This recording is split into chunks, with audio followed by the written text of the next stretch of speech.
Hello students, today we are going to discuss our second chapter of first flight, long walk to freedom.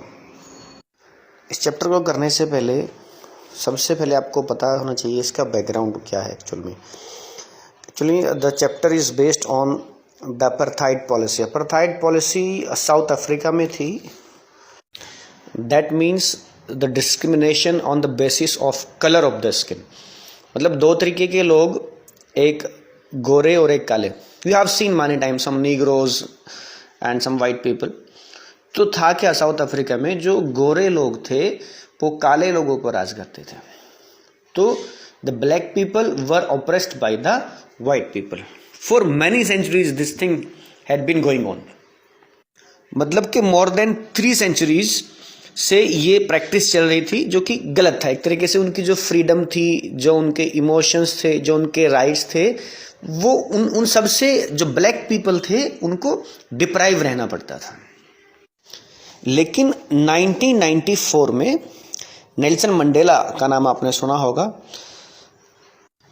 जो कि first president थे. Black people में से थे, वो काले लोगों में से थे. तो 1994 में वो एक ब्लैक पीपल के प्रेसिडेंट बने पूरा कंट्री के, साउथ अफ्रीका के. और इसने जो बहुत कहते हैं कि इक्वलिटी, फ्रीडम, जस्टिस को एक आधार बनाकर एक डेमोक्रेटिक गवर्नमेंट को फॉर्म किया. जैसे कि कोई डिस्क्रिमिनेशन नहीं, कोई पार्शियलिटी नहीं थी. तो एक अच्छे राष्ट्र का निर्माण किया. तो इस चैप्टर में नेल्सन मंडेला, एक ऑटोबायोग्राफिकल वे में लिखा हुआ चैप्टर है. नेल्सन मंडेला ने खुद इसको लिखा है. वो दिन याद करते हैं जब फर्स्ट डे उनको ऑथ सेरेमनी पे बुलाया गया था. Means then he had to pledge as a president. इस चैप्टर में कुछ बातें उन्होंने जो उस वक्त 10 मई के दिन उन्होंने शपथ ली थी.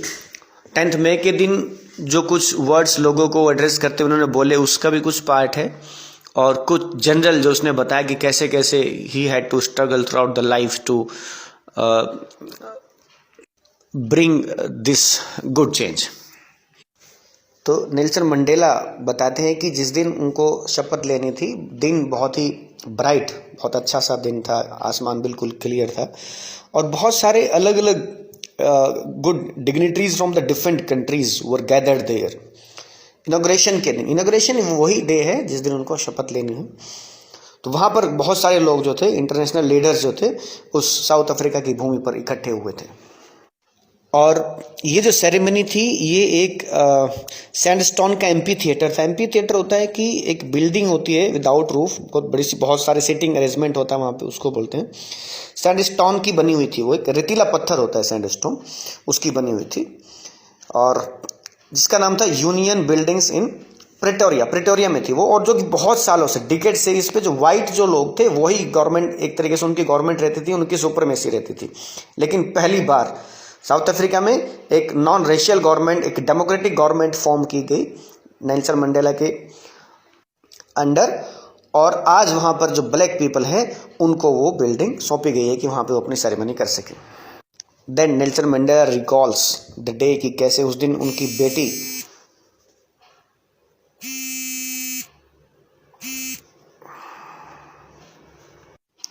जिनानी भी उनके साथ थी. ऑटम का वो दिन था बड़ा अच्छा सा. और मिस्टर डे क्लर्क, जिन्होंने सेकंड डेप्यूटी प्रेसिडेंट के रूप में शपथ ली, और थैबो म्बेकी फर्स्ट डेप्यूटी प्रेसिडेंट के रूप में उन्होंने शपथ ली. और उसके बाद फिर नेल्सन मंडेला ने शपथ ली, and he took pledge as a president. और जो भी एक ऐसा कॉन्स्टिट्यूशन कायम रखने के लिए कि अपने आप को वो पूरा डिवोटी रखेंगे दुनिया की भलाई के लिए, अपने कंट्री की भलाई के लिए, कंट्री के लोगों के लिए. और शपथ लेने के बाद उन्होंने लोगों को, जो वहाँ पर आए हुए थे अलग अलग जगह से, वहाँ पर उन्होंने एड्रेस किया और उसने उस टाइम कुछ बातें बताई लोगों को. First of all he told कि ये जो लिबर्टी जो आई है, जो भी फ्रीडम जो गवर्नमेंट उन्होंने बनाई है, एक बहुत बड़ा, एक ह्यूमन डिजास्टर के बाद एक बहुत बड़ा एक गलत एक्सपीरियंस रहा है, जो बहुत लंबा रहा है. उसके बाद ये एक ह्यूमैनिटी वाली गवर्नमेंट आई है.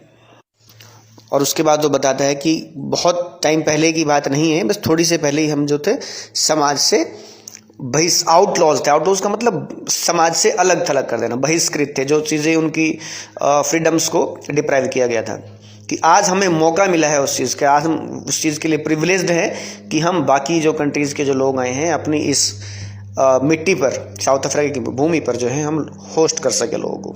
और उसके बाद उसने थैंक किया जो डिफरेंट इंटरनेशनल लीडर्स वहाँ पर आए हुए थे अलग अलग कंट्रीज से, कि तुम सब यहाँ पर जो हमारी एक कॉमन विक्ट्री जो ये रही है जस्टिस, पीस और ह्यूमन डिग्निटी के लिए, इसके लिए तुम यहाँ पर you have taken the positions to come here, तुम यहाँ पर आए, उन सब के लिए मैं तुम्हारा धन्यवाद करता हूँ।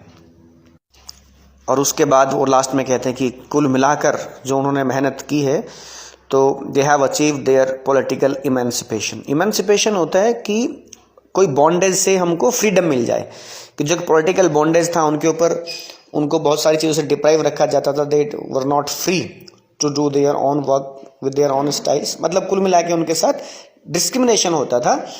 तो उन्होंने आज वो चीज़ अचीव कर ली है और वो कहते हैं कि आज हम कसम खाते हैं उस चीज़ को लेके कि हम अपने लोगों को, जो कि एक बहुत लंबे टाइम से गरीबी, डेप्रिवेशन या सफरिंग जो भी सही है ब्लैक पीपल ने, हम उनको हमेशा के लिए आज़ाद रखेंगे।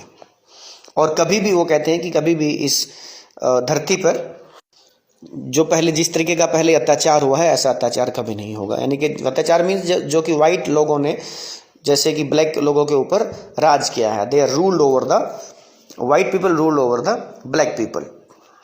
फिर वो डिस्क्राइब करते हैं कि जो सीन था उस टाइम सेरेमनी का, कि कितना अच्छा शानदार तरीके से उसको मनाया गया।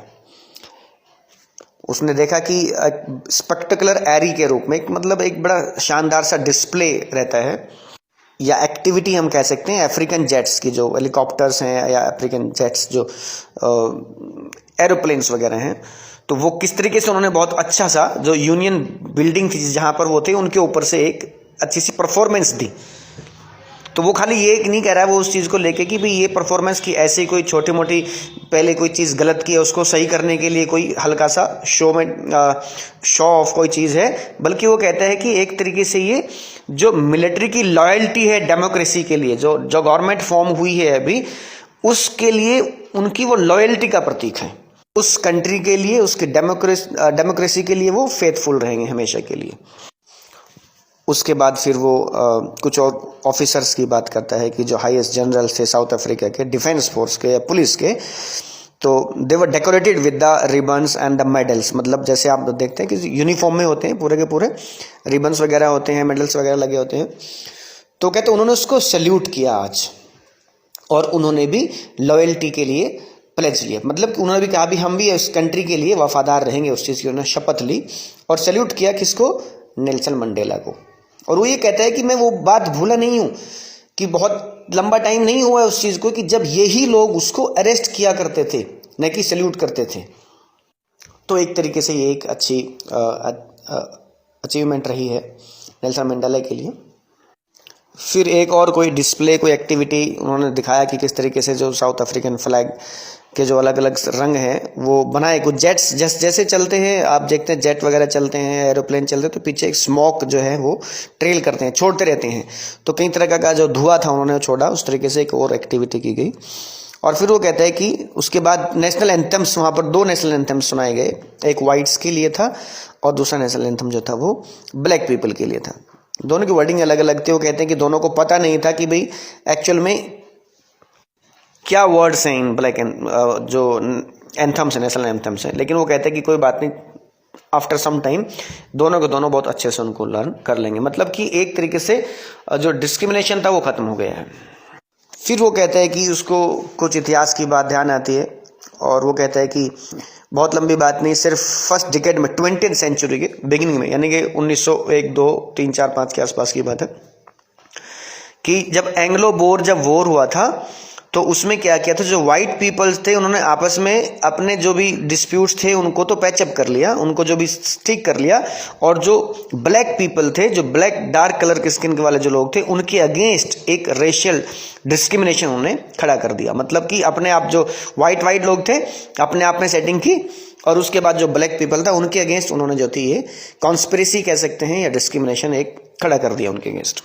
और एक ये ऐसा स्ट्रक्चर खड़ा कर दिया कि जो कि सबसे ज़्यादा हार्श, एक अमानवीय, मोस्ट इनह्यूमन जो था, कभी ऐसा होना नहीं चाहिए था, ऐसा सिस्टम उन्होंने उसके अगेंस्ट खड़ा कर दिया। लेकिन उसके बाद वो खुशी जाहिर करता है और कहता है कि लेकिन आज उसके 8 डिकेड्स के बाद, मतलब 90s में, 1994 में, अब वो जो सिस्टम है जो कि एक पार्शियल, जो कि एक बायस सिस्टम है, उसको ओवरटर्न कर दिया गया, हमेशा के लिए बदल दिया गया है, और जो फ्रीडम है वो सभी लोगों को दे दी गई है। और जो कलर को लेके, स्किन को लेके जो भी डिस्क्रिमिनेशन रहता था, जो भेदभाव था, जो अपार्थाइड जो पॉलिसी थी, वो अब नहीं रहेगी।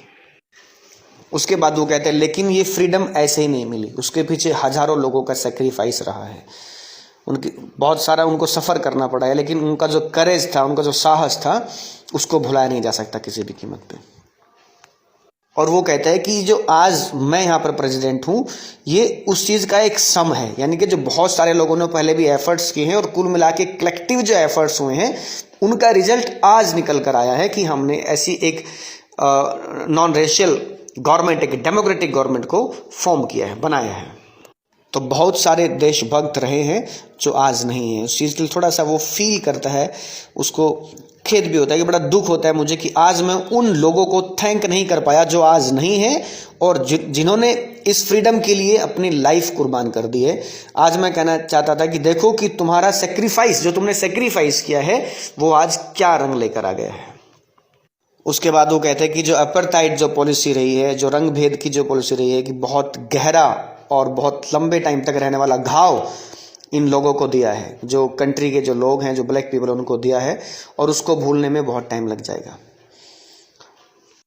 लेकिन वो कहते हैं कि अनजाने में ही सही, लेकिन इस तरीके की जो ब्रूटलिटी रही है, जो ऑपरेशन रहा है, मतलब जो लोगों ने क्रूरता, जो वाइट लोगों ने उनके साथ दुर्व्यवहार किया, क्रूरता किए है, उस वजह से कुछ अच्छे अच्छे लीडर्स क्रिएट हुए हैं, जिनमें से Oliver Tambo, Walter Sisulu and Chief Luthuli, Yusuf Dadoo, Bram Fischer and Robert सुबकू।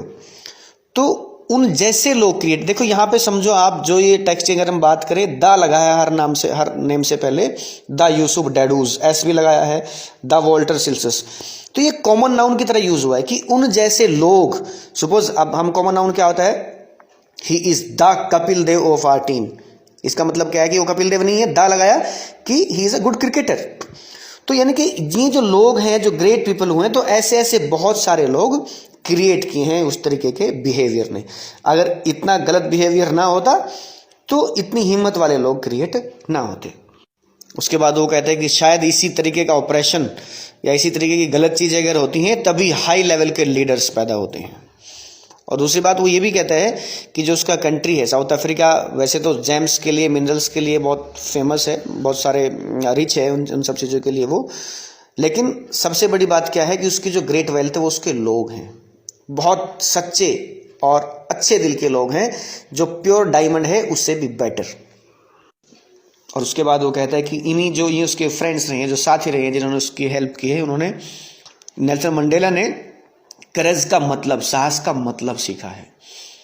और वो कहते हैं कि बहुत सारे वे महान लोग रहे हैं जिन्होंने किसी आइडिया के लिए अपनी लाइफ को सेक्रीफाइस कर दिया, रिस्क लिया है। आइडिया का मतलब कि समथिंग चेंज के लिए, किसी भी अच्छे काम के लिए अगर उनको किसी ट्रैक से हटके चलना पड़ा हो, तो अगर उनको रिस्क होता है उस चीज़ पर, तो वो चीज़ भी उन्होंने की है। और वो कहता है कि सच्चाई के लिए, एक प्रिंसिपल, लाइफ ऑफ प्रिंसिपल के लिए उन्होंने इन लोगों को देखा है कि उन्होंने अटैक्स, टॉर्चर को सहा है बिना टूटे, बिना ढीले पड़े। मतलब कि ऐसा नहीं था कि वो फ्लेक्सिबल अडिग रहे हैं वो, कि तुम उस चीज़ की कल्पना भी नहीं कर सकते। और करेज का मतलब उसने सीखा कि साहस का मतलब ये नहीं कि एब्सेंस ऑफ फियर है, लेकिन फियर के ऊपर जीत को हम करेज कहते हैं। और ब्रेव जो लोग हैं वो नहीं होते who has the absence of fear, लेकिन वो होते हैं जिन्होंने फियर को जीत लिया है।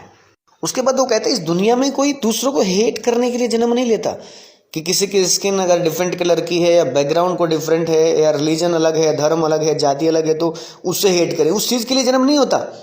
ये चीज़ सिखाई जाती है, नफरत करनी सिखाई जाती है यहाँ पे इस दुनिया में।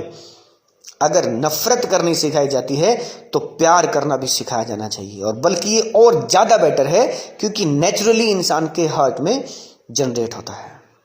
तो वो कहता है कि इंसान के दिलों में, इंसान के मन में कहीं ना कहीं अच्छाई होती है। फिर वो बताता है एक बार कि जब वो एक बार जेल में था तो वहाँ पर एक गार्ड था जो कभी कभी फॉर सेकंड के लिए वो उसकी आंखों में थोड़ी सी अच्छाई देखता था, एक मानवता की झलक देखता था, और उसके लिए वो काफ़ी था। वो कहता है कि अभी भी तो जो इंसान की जो अच्छाई है वो छिपी तो रह सकती है थोड़े टाइम के लिए, लेकिन कभी बुझ नहीं सकती।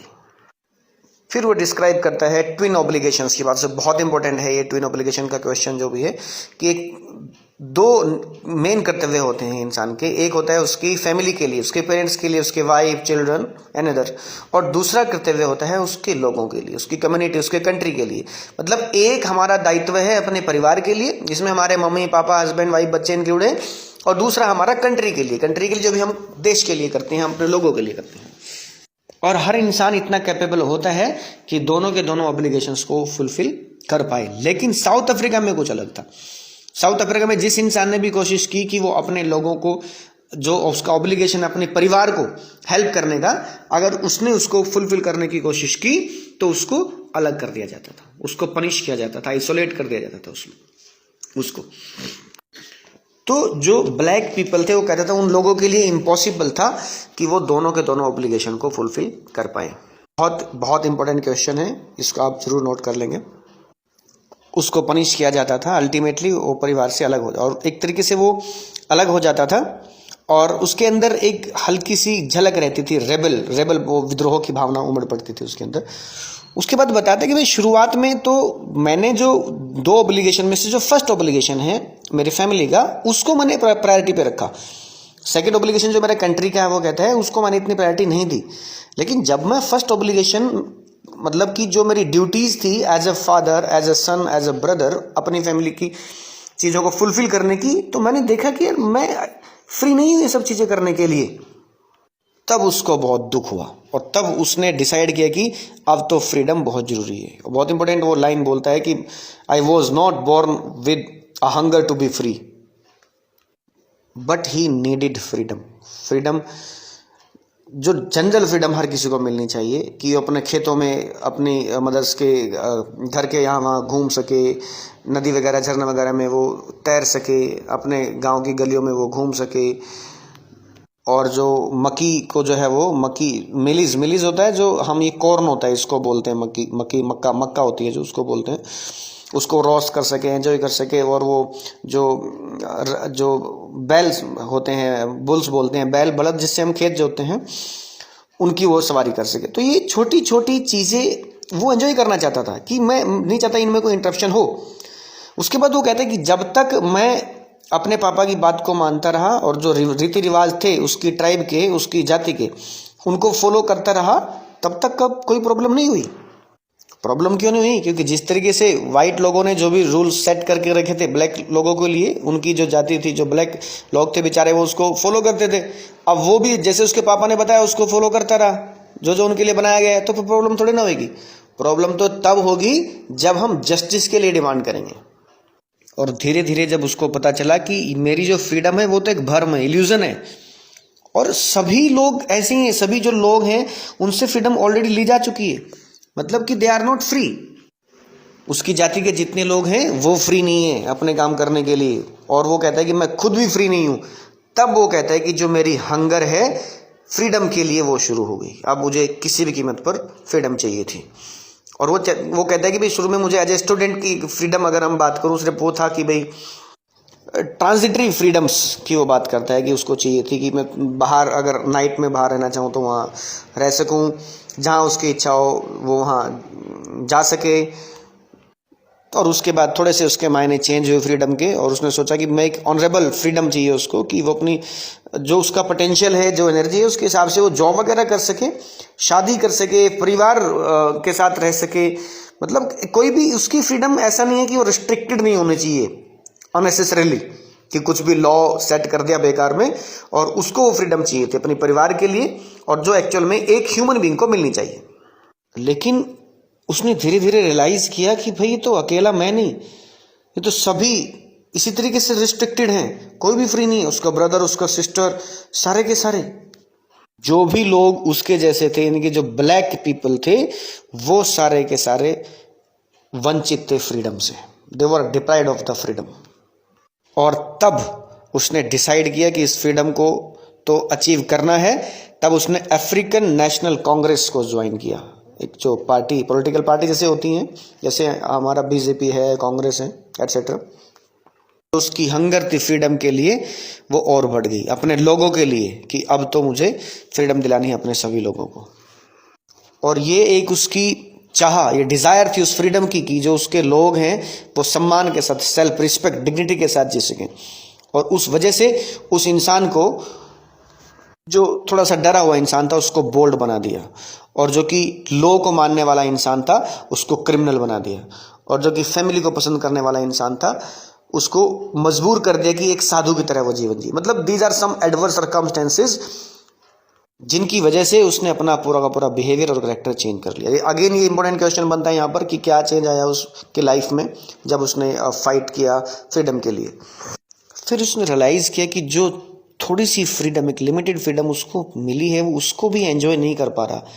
जब उसने देखा कि उसके जो लोग हैं वो फ्री नहीं है, जो फ्रीडम होती है वो इंडिविजिबल होती है। इंडिविजिबल का मतलब कि उसको बांट नहीं सकते। तुम अगर एक जाति पे कोई बॉन्डेज है तो रिस्ट्रिक्शंस हैं, तो एक एंजॉय करे एक ना करे, वो सभी के होते हैं। वो कहता है कि अगर उनके ऊपर चेन वो देखता था, किसी भी के ऊपर वो चेन देखता था, यानी कि रिस्ट्रिक्शंस थी, जिसके पास फ्रीडम्स नहीं थी, तो उसको लगता था कि उसके लोगों के ऊपर चेन है।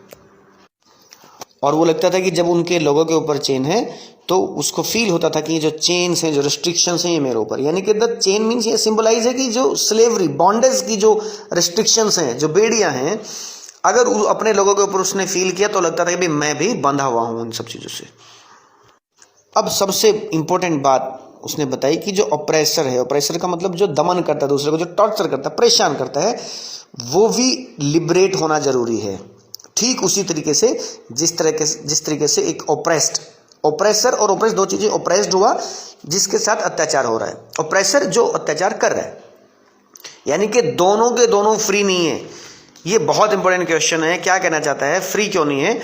कि जो ऑपरेस्ड है वो तो ऑलरेडी इसलिए नहीं है कि उसकी फ्रीडम तो छीन ली गई है, ऑपरेसर ने उसकी फ्रीडम को छीन लिया है, और जो ऑपरेसर है वो भी विक्टिम है, वो भी एक तरीके से उसके अंदर भी प्रेजुडिसेस है, उसके अंदर भी नैरो माइंडेडनेस है, हेट्रेड का वो गुलाम है, तो उसको भी ब्रॉड माइंडेड होना जरूरी है।